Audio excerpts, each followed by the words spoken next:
Shalom Sobat WB yang dikasihi Tuhan. Renungan Harian Wanita Bijak hari Kamis tanggal 25 Desember tahun 2025. Berjudul Pujian Kemenangan. Firman Tuhan diambil dari kitab Lukas pasal 1 ayat 46 sampai 55. Lukas pasal 1 ayat 46 sampai 55. Mari kita berdoa. Tuhan yang Maha Kasih, kami mohon penyertaan-Mu, bukakanlah hati dan pikiran kami agar dapat memahami kehendak-Mu. Dalam nama Tuhan Yesus Kristus kami berdoa, amin. Pembacaan kitab Lukas pasal 1 ayat 46 sampai 55 dari Alkitab Terjemahan Baru edisi kedua. Demikian sabda Tuhan. Nyanyian pujian Maria. Lalu kata Maria, jiwaku memuliakan Tuhan, dan hatiku bergembira karena Allah Juru Selamatku, sebab Ia telah memperhatikan kerendahan hamba-Nya. Mulai dari sekarang, segala keturunan akan menyebut aku berbahagia, karena Yang Maha Kuasa telah melakukan perbuatan-perbuatan besar kepadaku, dan kuduslah namanya.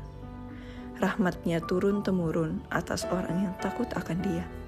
Ia memperlihatkan kuasa-Nya dengan perbuatan tangan-Nya, dan mencerai-beraikan orang yang congkak hatinya. Ia menurunkan orang yang berkuasa dari tahtanya, dan meninggikan orang yang rendah.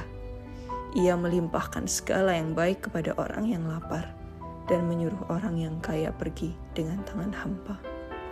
Ia menolong Israel hamba-Nya, karena mengingat rahmat-Nya, seperti yang dijanjikannya kepada nenek moyang kita, kepada Abraham dan keturunannya untuk selama-lamanya. Demikian sabda Tuhan, berbahagialah mereka yang mendengarkan firman Tuhan dan melakukannya. Haleluya. Sobat WB yang terkasih, bagaimana luapan kegembiraan hati Maria? Mengapa Maria bergembira hingga ia memuji Tuhan? Bagaimana penyertaan Tuhan atas umat-Nya yang digambarkan Maria dalam pujiannya? Sobat WB, menyanyi merupakan salah satu ungkapan atau ekspresi dari pikiran, perasaan yang tersimpan di dalam hati kita yang dituangkan melalui nada dan kata-kata. Bahkan, menyanyi bisa meredakan stres, kecemasan, dan bahkan bisa memberi kenyamanan emosional. Seperti pada firman yang kita baca hari ini, adalah ungkapan sukacita dari hati Maria yang terdalam setelah dia yakin dan menerima semua rencana Allah dalam hidupnya. Lewat berbagai peristiwa yang terjadi di hidupnya, dia semakin mengenal Tuhan yang dia sembah. Setelah menerima kabar dari malaikat Gabriel, Maria pergi ke sebuah kota di Yehuda untuk mengunjungi Elisabet yang sedang mengandung. Dengan segala pikiran yang sedang berkecambuk dan kekhawatiran di hatinya, akhirnya Maria tiba di rumah Elisabet. Ketika Maria memberi salam, bayi di kandungan Elisabet melonjak kegirangan. Disinilah Maria seakan mendapat konfirmasi bahwa dia adalah wanita yang berbahagia karena Tuhan telah memilih dia menjadi ibu bagi Mesias. Segala beban dan kegelisahan Maria pun lenyap. Yang ada adalah luapan kegembiraan yang diekspresikan Maria melalui puji-pujiannya kepada Tuhan.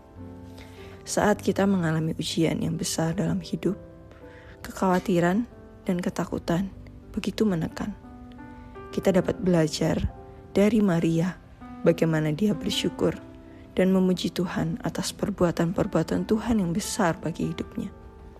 Kepeduliannya dan kasih setianya inilah makna Natal yang sesungguhnya. Bersyukur dan memuji Tuhan karena perbuatannya yang besar kepada kita, kepeduliannya bagi kita, orang berdosa, dan yang menyatakan janjinya bagi dunia, yaitu Kristus datang ke dunia untuk menebus dosa umat manusia. Mari kita memuji Tuhan. Haleluya. Selamat Natal. Sebelum kita membagikan kepada rekan dalam kelompok pemuritan tentang berkat yang kita terima dan komitmen kita, mari kita berdoa. Tuhan yang penuh kasih, Kami bersyukur atas karya-Mu yang besar dalam hidup kami. Ajarlah kami untuk tetap percaya, bersyukur, memuji, menyanyi di tengah setiap pergumulan kami. Kiranya sukacita Natal memenuhi hati kami, karena Kristus telah menang, datang, menebus, dan memberi pengharapan bagi dunia. Dalam nama Tuhan Yesus Kristus kami berdoa. Amin. Pujian syukur kita adalah nyanyian kemenangan atas kasih setia dan kebesaran kasih Allah atas kita.